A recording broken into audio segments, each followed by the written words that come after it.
सब कर सकते हो। ये कहानी है आत्मविश्वास की, अगर आप खुद पर भरोसा करते हैं तो। एक बार की बात है, एक गांव में दो छोटे बच्चे रहते थे। दोनों जिगरी दोस्त थे। दोनों की उम्र ज़्यादा नहीं थी। एक की उम्र 6 साल थी और दूसरे की 7 साल। दोनों साथ खेलते, साथ पढ़ते, साथ में ही सारी चीज़ें करते। एक दिन जब दोनों खेल रहे थे तो खेलते खेलते उन्हें ये पता नहीं चला कि वो कब गांव से दूर एक फील्ड में आ गए। वहाँ पर एक कुआं था।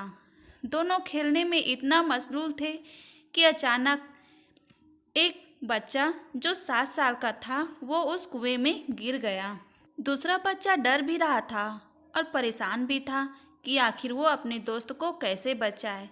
वहाँ पर कोई भी नहीं था। गांव से काफ़ी दूर आ जाने की वजह से उनकी आवाज़ किसी के पास भी नहीं जा पा रही थी और वो दूसरा 6 साल का बच्चा अपने दोस्त को छोड़कर नहीं जा सकता था।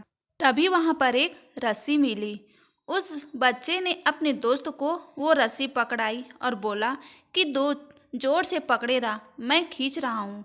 वो 6 साल का बच्चा 7 साल के बच्चे को खींच नहीं पा रहा था, लेकिन वो कोशिश कर रहा था कि जैसे भी उसका दोस्त ऊपर आ जाए।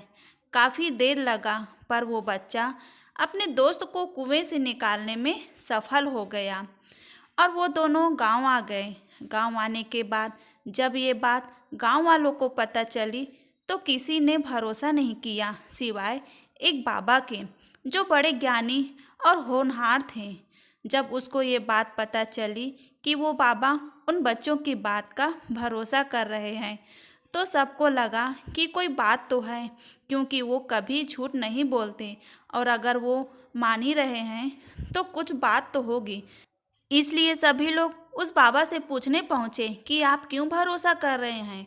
बाबा की बात सुनने के लिए सारे लोग बेताब थे। वो बाबा ने कहा जो वो सुनकर आप भी मोटिवेट हो जाएंगे। वो बाबा ने कहा कि ये बच्चे इसलिए ऐसा कर पाए हैं क्योंकि वहाँ उसमें ये कोई कहने वाला नहीं था कि ये काम तुम नहीं कर सकते और इसलिए उन्होंने इस काम को आसानी से कर लिया। आपको ये कहानी ज़रूर पसंद आई होगी दोस्तों। कहानी सुनने के लिए बहुत बहुत धन्यवाद और सब्सक्राइब करना ना भूलिए।